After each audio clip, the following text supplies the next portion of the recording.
Today, as we enter full-fledged tax season, or as I call it, the high unholy days, the time of the year that everybody hates, I want to talk about no tax on overtime. I'm sure you've heard about it by now. It sounds great. It sounds simple. Sounds like something that might actually help working people and not hurt us. Well, the reality is that is not what we got. I guess unsurprisingly for some of us, this might be a surprise for others. The reality is that it's really not much more than a 4-year-long accounting trick that rewards overworking us, the workers. It will shrink job growth. And it also lets politicians pretend that they did something meaningful for labor. All of that without ever threatening employer power along the way. Now, this was a promise that was made on the campaign trail by Donald Trump, and it did eventually get stuffed into that big, beautiful butthole of a bill that got passed early last year. When the promise was first made, no taxes on overtime. I believe that the exact quote was, all taxes on overtime would end. I'm also announcing that as part of our additional tax cuts, we will end all taxes on overtime. You know what that means? Think of that. And I'll be honest, I was skeptical, and I was skeptical for a couple of reasons. First, I didn't believe that they'd do it in a way that actually mattered for workers. Now, second, I was worried about a lot of the knock-on effects that would come from a policy like this, especially if it's implemented for any sort of meaningful amount of time. Like if this gets redone after 4 years and gets extended, that would be bad for workers. I'll go into that all a little bit later. The short version of the bill, as it was passed, is that only the half of time and a half actually counts towards this tax rebate. And by the way, it's not actually no tax on overtime. It's a rebate that you have to file for when you do your taxes. Small technical thing. I'll probably bring that up again. It's not, the biggest deal, but technically it's not really what they promised. So only the extra half is exempt from these taxes or available in the benefit. And as a result of that, there is a pretty narrow, sweet spot of workers who are truly, who this will truly make a difference for at all, really, in their lives, And unfortunately, that's how policies like this function politically. It's a small but very real payout to a certain slice of workers, and that is enough to sell the policy as being pro-worker, pro-labor, pro-working class, however you want to frame it. Meanwhile, the actual economic design of this bill and of bills like it, they serve capital. They entice longer hours. They create weaker bargaining power and fewer jobs along the way. The worker benefit is large enough to legitimize a system that still runs in employer's favor. It's sort of like a reverse payoff, right? We'll make your working lives worse, but we'll give you a couple $100 to make you feel better at the end of the year. To me, all of this counts as a lie to the working class of this country. But even if you disagree with why, I don't think that very many people can really disagree with the idea that it was an exaggeration or hyperbole. I just think that's pretty clear. The claim on the campaign trail was very clearly no, or all taxes on overtime would end. That's not really what happened. Now, I don't say all of this to dismiss how much $50, $100, $500, how much that could mean to a family or an individual. This matters. Like $500 is a big deal. I probably won't see $500, but I mean, if it's a couple $100 that I either get back or pay less, that's a good thing. Anybody getting it it's a good thing for them. I don't, judge anybody for being happy about that. What I am saying is that this bill is nowhere near what was promised. It's nowhere near the windfall that people were led to believe that it would be. And most of the people who get that $100 to $500 because of where this sweet spot sits, and we'll dive into this a little bit later, but those people, $400, $500, it will not change their lives. They're like six-figure earners. On top of that, the law, like I said, it only lasts for 4 years, and it applies from 2025 to 2028. It's retroactive. That is good. That's a good thing. But it's going to sunset in 4 years unless they extend it, which brings about a whole bunch of other bad things that, again, we will talk about in a little while. Now, before we go on, I do want to make the ever-present YouTube podcast request. Please subscribe, follow, wherever you're hearing this. Please do that. Like, comment if you agree, if you disagree. If I get something wrong, let me know. And also, if you like this video, share it. If you think it's useful, share it, please. Any social media that you engage with, it'd be awesome. So now let's talk about the consequences of this bill, because at its core, this law is pretty shockingly to me anti-worker and even anti-job growth.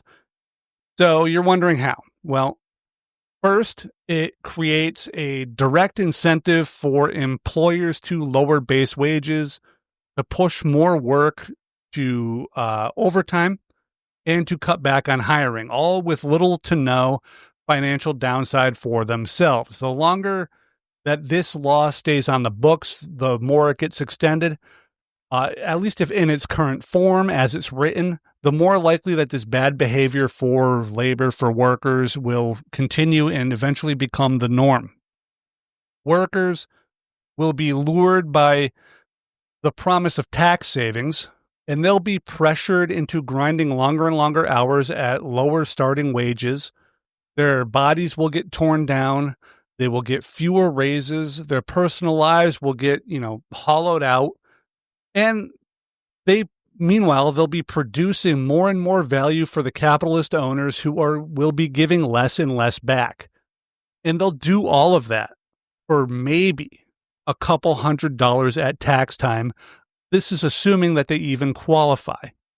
And here's the real kick in the butt. For every 4 workers that an employer can coerce into working overtime, chasing these couple $100 kickbacks at the end of the year, that's a full 40-hour a week full-time job. They can cut that job. They cannot hire somebody to work a new job that would have been available, or, plausibly, or even likely, right? Firms will cut jobs just outright if they can just squeeze a few more hours of overtime out of underpaid workers. There are few things in the world, few policies in the world that are more anti-worker than policies that reward employers for overworking fewer people while shrinking the labor market all along the way. And that is exactly what this bill does. From capital's perspective, this is a great solution. Employers extract more labor from fewer people. It reduces hiring costs. It reduces costs from raises. It avoids all pressure to raise base wages, right? While all along the way, the servile government, who is in service to capital, they sell this crooked deal, this corrupt deal, by shaving, a few $100s off of some workers' tax bills. Labor, in this case, gets basically a big pizza party. Capital gets leverage. They get power. Workers get a pat on the head, while employees get just massive amount of power, controlled our work lives. Yes, some workers might come out slightly ahead because of this bill. They'll come out, at least tax-wise, they'll come out a little bit better at the end of the year, right? But the gain comes at the cost of more hours spent at work, more hours grinding yourself down, more hours not being around your family, and at the cost of fewer people being employed, and those being employed getting paid lower starting wages. Hours instead of wages will become the thing that workers need to hoard, the thing that they fight over. Workers, we already fight for wages. Now they're trying to shift that fight from us fighting to get more pay to us fighting to get more hours. And those hours will be concentrated onto fewer and fewer workers. Instead of, spreading work around, employers will stack it onto the workers that they can squeeze the hardest. And unfortunately, these workers tend to be the most vulnerable people out there. The people who are in the most precarious positions with housing, food, electricity, heat, and all that stuff, medical bills as well. This whole thing was a lie that sounds really good. And it might even seem good short term, but I believe that it will cripple worker power in the long run. If this bill becomes, the long-term standard, we'll end up working more hours as a matter of course. With little to no increase in base wages, we'll have more exhaustion, more families being hollowed out and torn apart, our bodies, again, grinding them into dust, into, bad knees, bad hips, bad backs. We'll do it all for a couple $100 in a better tax refund. We won't fight for a new pay structure. We won't fight for less burnout. We won't fight for raises. We'll be fighting for more overtime hours. And all of this was done originally to gin up support for workers voting for a politician, Donald Trump. And it worked. Unfortunately, a lot of workers bought this. A coworker of mine bought it just a few weeks ago. I guess it's 3 weeks now, 3 or 4 weeks. Someone I work with was just crowing about how we weren't going to have to pay overtime taxes. All of it. Every dollar, every hour, it would all be exempt from taxes. I told him that, this isn't true. The bill had already passed. You could read the bill. It's not even terribly complicated as bills go. It's pretty clear, right? So I'm just like, no, that's not true. That's not how this works. It's only the half of the time and a half. And he just looked at me. I swear to God, he just looked me dead in the eyes. And he said, "You have Trump derangement syndrome," turned on his heel and walked away. And that is, I guess it just sums up life in the United States right now. This is a barrel which both sides on the political divide will happily bend workers over. They'll bend you over, me over, everybody. The Republicans will tell you it's a reward for hard work. The people who work overtime are among the hardest working citizens in our country. And for too long, no one in Washington has been looking out for them. Those are the people. They really work. Democrats will tell you that, hey, it's just a win for workers. We don't like Trump, but we'll take it. And they'll both be lying, of course, but their diehard followers are not going to care. Because to these people, teams matter more than the truth. A D or an R next to a name, it inspires more loyalty out of people, out of common people, than solidarity with their fellow workers ever will. We need to change that. It's a real tragedy that we think that way. It's a sad, sad day. But we gotta keep fighting. So let's talk about some specifics about this bill. The first is that they only count the overtime premium as being untaxed. So when you get paid time and a half, It's only the half portion of that pay that qualifies for this tax deduction benefit. If you make $20 an hour and you get paid $30 an hour for overtime, time and a half, it's only that extra $10 that counts, not the full $30. That part is pretty straightforward, easy enough to understand. On top of that, you can only deduct up to $12,500 worth of qualified overtime pay per year, or $25,000 if married filing jointly. So if you do enough overtime where you break through that $12,500 limit, you can't count it. Additionally, you generally have to be a W-2 wage employee working overtime as defined under the Fair Labor Standards Act. This is actually an important part to understand. That is the only overtime that qualifies. It's definitionally important. Independent contractors and most gig workers are excluded because they actually aren't usually covered under the FLSA overtime rules. I don't know if independent contractors are always excluded from that, but I believe that most are, like a big majority of them are. And just as a technical note, once again, I just want to note this one more time. This is not actually a no tax on overtime rule. It's an above-the-line income tax deduction that you claim when you file your taxes. Payroll taxes will still apply all year, and income taxes are still withheld all year. So you do still pay them. At the end of the year, you can try to claw some of it back. So technically, you are still being taxed up front.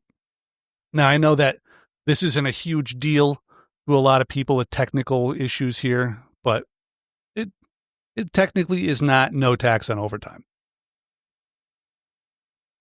So the benefit also begins to phase out for individuals earning $150,000 or more, or households earning $300,000 or more, and that phase out happens pretty quickly. You don't get too much past. I think you go up to like $175,000, and it's totally cut off. So, okay, what does all of that actually mean for workers? Well, first off, most workers are not going to see a dramatic change here. Personally, I work a decent amount of overtime. I get paid decent. And while I can technically claim this deduction, the actual dollar impact for someone in my situation is still pretty modest. And by the way, I will claim it. I'm not going to leave money on the table. But this is where a lot of workers will land. Eligible on paper, but seeing only, $100, $200, $300 in real savings. Now that, again, I 100% am not dismissing how important $100 can be for some people. Please don't hear that when I'm talking about how modest this return is. I understand that, for some people, $100 is just life-saving. And God bless, I hope you get $500, $1,000. So the biggest beneficiaries here are, middle income workers, right? People making around $55,000 to $70,000 a year, but only if they work a lot of overtime at relatively modest hourly wages. Think about $22 to $25 an hour with, I believe it's like 10 or more overtime hours a week. So 50 hours a week at $22 to $25 an hour, that's kind of the sweet spot where you get the best return. So a whole ton of workers do fall into this category. And for those who don't, many at the higher end will still get clipped out by the income phase out, and many at the bottom will not make it because they don't work enough overtime for it to really matter a lot. So out of the people who do exist, good for them. Right? I mean that sincerely. I really hope that more people than I believe get good payouts from this. I really want that. So if you're in that sweet spot range and you're working that much overtime, you could see something like a $700 to $900 deduction in your federal income taxes. That's real money. But that's also basically a perfect situation that you could possibly get that much. Most people are definitely not going to make it there. But if you're below these wage levels, if you're below this working that many hours of overtime, the benefit shrinks very fast. Many workers either aren't going to rack up enough overtime to matter, or they aren't going to earn enough for the deduction to move the needle much. Another issue is implementation. So there is so far no standard reporting mechanism for employers. In practice, what this means is that workers, us, we have to figure out our own overtime hour calculations to substantiate our taxes with. And if we do it wrong, we could be subject to being audited. Most of us are going to slide by, but occasionally we get audited. And if they think that you're lying, you're going to get fined. Hopefully, as this bill goes on over the next 3 years, companies will start actually, collecting this data and giving it to us at the end of the year on our W-2s. But who knows, right? They're supposed to, but if they can save money, they're going to, and that's going to save money. So let's talk about high wage workers. Now, these are the people who, for my calculation here, make six figures, $100,000 a year. Now, a lot of higher paid workers I saw online, right, the internet, they were kind of the happiest about this because they make a lot in hourly wage. They make a lot in overtime, and they work a lot of overtime to make it there. And I'm talking about laborers like electricians, linemen, people who work well-paying trades, stuff like that. And so for the example I'm going to run here, I'm going to take somebody making $100,000 a year with $20,000 of that coming from overtime. And that is a realistic scenario. That is possible. That's entirely in line with reality. And I'm going to keep my numbers for the rest of this rounded for clarity and ease of reading and everything. So I will warn you, I am not a CPA. I'm not a tax person. So grain of salt, all of that. Double check everything I'm saying. This is not legal or financial advice, etc. But I do believe that this is quite accurate. I used a few different calculators online. I asked some people about it. I do believe that these numbers are pretty accurate. So you're making $100,000, $20,000 coming from overtime, and you go to file your taxes. So out of that $20,000 in overtime pay, about $13,000 of that represents your regular wages, and about $7,000 is the overtime premium. The overtime premium is the and a half portion of the time and a half. That's the part that qualifies for the deduction. Because this deduction is what's called above the line, that $7,000 reduces taxable income before your standard deduction is applied. This is actually a good thing that they did with this bill. This comes right off the top to reduce your taxable income. That is actually good. That's the best way that they could have done this. So the actual tax saving depends a bit on, your marginal tax rate and all that stuff, how you filed. But for many people, this might translate into a few $100s, maybe around $500 in reduced federal income tax. And that's the best case scenario, assuming full eligibility and no phase-out issues. And remember, this only applies to FLSA mandated overtime, the classic time and a half after 40 hours as defined by the FLSA. If you get paid double time, for example, on a weekend, on a Sunday, some companies pay double time on Sundays, you still only get to deduct the extra half, not the full premium. So if you make $20 an hour and you earn $40 in overtime on double time on a Sunday, you can still only deduct $10. The same if you get triple time. I know a guy who works for Ford. He gets triple time working a warehouse on holidays. He would still only be able to deduct $10 of that extra $40. The same goes for contracts that define overtime in a way that does not align with FLSA rules. This does not mean that union workers automatically don't qualify because they're on a contract. It just means that eligibility depends on exactly how overtime is defined in that contract. If it's using FLSA standards, it counts. If it's not using FLSA standards, it does not count. So again, this is not legal or financial advice. The math is rounded, simplified, and meant to illustrate how this actually plays out in real life. And if I screwed something up, please yell at me in the comments. Teach me, tell me. I'll figure it out. I'll Google something if you point me in the right direction. Tell me where I screwed up. So let's, I guess, as we're gonna hopefully land this thing, let's summarize what actually happened here, what this bill actually does. They did not really eliminate taxes on overtime, not just technically, but they really didn't even come close. They created a temporary capped benefit deduction, which is limited by income, and that only applies for the extra half of time and a half overtime, only for workers covered by FLSA rules and only for 4 years. A small slice of workers, mostly middle income, like I said, $55,000, $75,000, who work long hours and at a relatively modest wage, they will see a few $100s back at tax time. And again, good for them. I genuinely mean that.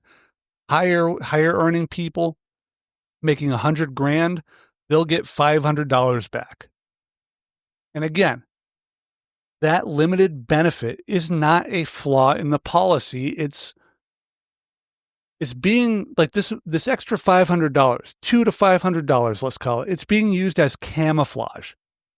If they can get enough workers to think that $200 is a huge win and they don't want to risk giving it up, if they give them just enough to keep the conversation focused on overtime hours and refunds instead of real power, they win. For most workers, this is not a game changer. It's not a raise. It's not relief from overwork. It's not job security, and it's certainly not power. It's a modest tax tweak dressed up as a populist victory. And again, I'm not saying that those workers are wrong to take the money. Anybody would. I will. Again, God bless. I hope you buy something fun with it. The problem is that this is a policy that, while it can put a little bit of cash in your pocket, along the way, it's going to make your job worse. That's the part that people are not being told. It's the part that the news is ignoring. It's the part that most people thinking about this are not thinking about. And that is the scam of this law. They sold it as no tax on overtime, knowing full well that most people would hear that and they would believe that that meant every single hour and every single dollar that they worked for overtime was suddenly going to be tax-free. It isn't. It never was. It was never meant to be. It was never designed to be that way. What this policy actually does is it encourages longer hours instead of better pay, concentrates work onto fewer people, and it lets employers squeeze labor out of the same workforce, all while politicians take a victory lap and talk about how they are helping workers. This isn't a pro-worker policy. It's not a pro-work policy. It's not a pro-working class policy. It's a pro-overwork policy. It rewards exhaustion. It rewards understaffing. And it does absolutely nothing to strengthen wages, to create job growth, or expand worker power. And in 4 years, when it sunsets quietly and disappears, the same people who sold it to you will act like none of this ever happened. That's not an accident. That is 100% by design.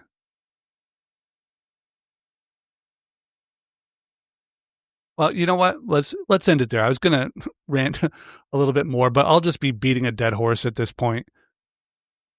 Thank you for listening. If you're still here, please share, like, subscribe, do all that stuff. Help us out. Help us grow a little bit. Help us get to 500 subscribers. That would be cool. It'd make me feel good to see 500 on the YouTube page. And that's it. Thank you, guys. Thank you, everybody. Appreciate you all. Love you very much. Bye.